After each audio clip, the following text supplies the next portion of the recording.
ô thì đây thì hát cháu cái xưa giờ rồi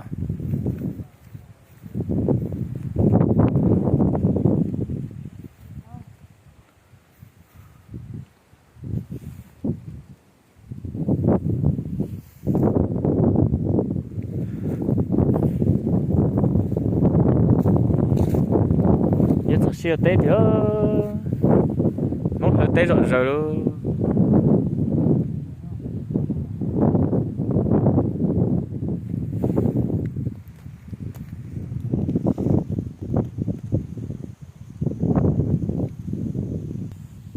mới nhiều khóa chỉ tại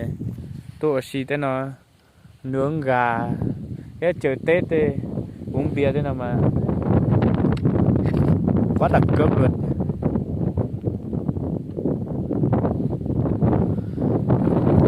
Thế thì cái cầu